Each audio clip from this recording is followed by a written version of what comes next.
Fast and sleek, looking every inch the thoroughbred fighter it was, the North American P51 Mustang rose from obscurity to carve out a unique place in aviation history.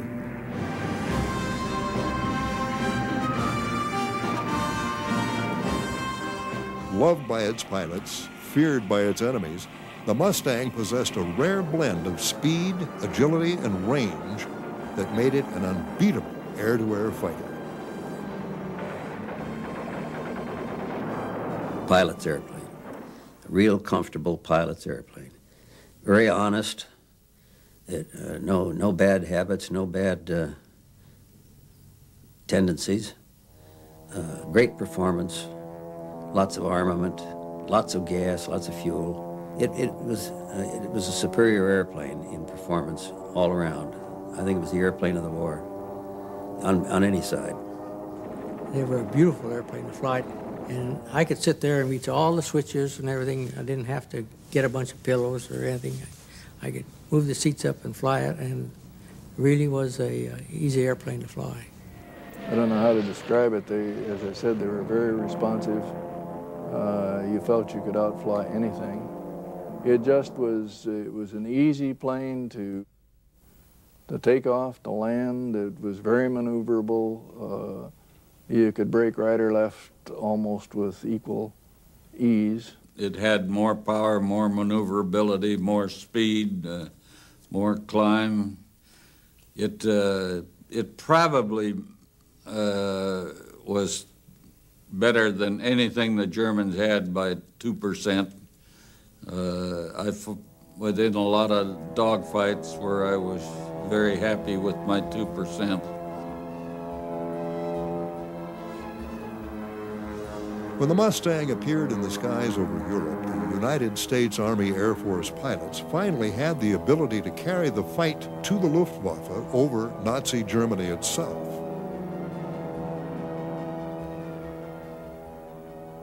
Oh, those planes were very maneuverable. The 109s and 190 were a good airplane the Germans had. But then we got the 51s, which was a different story altogether. And when you got in this 51, you think to yourself, oh God, if this damn thing ever quits on. But that Merlin engine would run like an old Model A Ford. Just ran forever. Now when the P-51 came along, that changed the range. Gosh, we can fly forever in a P-51. And I think my longest P-51 mission was a little over 6 hours. P-38, 4.5 hours would be about the longest one, maybe 4:45. So there are some targets that became available to us after we got the P-51. And while the German Focke-Wulf 190 and Messerschmitt 109 outclassed earlier American fighters, the P-51 outperformed them both. Plane for plane, nothing could beat a Mustang with a good man behind the stick. I got behind this guy on a descending course and was gaining on him, and I opened fire, and I had a number of hits on his wings and fuselage, and he immediately broke hard up. And again, I was overrunning him, so I had to go up and then back down. But when I turned back down, I found him coming up at me, and I not to this day figured out how he did that. But I know that he got on my tail. The 109 has a 20-millimeter cannon that fires right through the hub of the propeller. And I went into a Lufberry circle. That's as tight a circle as you can turn. And he was directly behind me, so that my only view of him was to look straight back like this and every time I looked, that 20-millimeter cannon was blinking, and I've got nothing but a thin plexiglass cover over my head. Fortunately, those shells were going just behind my tail. I made, I think, probably 75 to 100 circles, but whether it was the Mustang that much better than the 109 or whether I was that much better than him or a combination of both, I was gaining on him. And he finally rolled over and headed straight down, and I decided to let him get away. And he got away, and so did I. I hit him, he didn't hit me, but we had a 10-minute individual battle.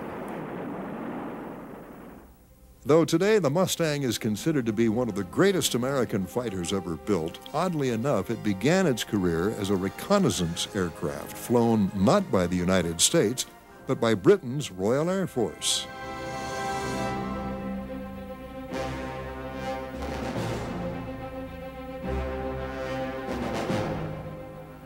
It would take almost 4 years for the Mustang to evolve into a war winner. 4 years that started with an odd request and an impossible deadline in the darkest days of World War II.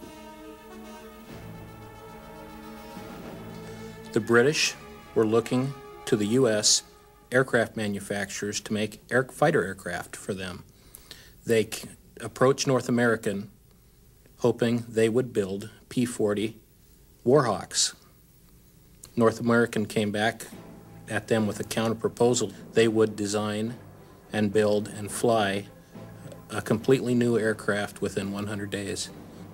At the time in 1940, the British were utterly desperate for anything that could be a combat-ready fighter, so they were going all over the United States looking for anything that they could purchase. When North American made their proposal, the Brits actually snapped at the opportunity. They just went for it because they needed aircraft quickly, and North American was promising delivery of the prototype within 100 days or so, and they were promising an aircraft better than the P-40, and they needed something better than the Tomahawk. And in fact, North American did exactly what they promised. In 117 days, they had the prototype of the P51 Mustang, which was called the NA-73, constructed, and within 130 days, that prototype flew for the first time. The British initially ordered 600 of the P-51s, and they're very enthusiastic about this aircraft. However, despite that enthusiasm by their British allies, the American aviation authorities are really not interested in the P-51 at all until 2 years later.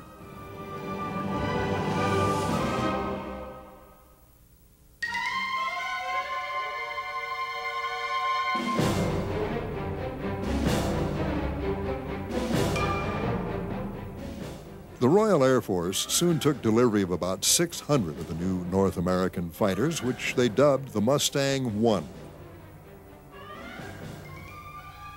British pilots soon discovered they had a terrific low-level aircraft on their hands.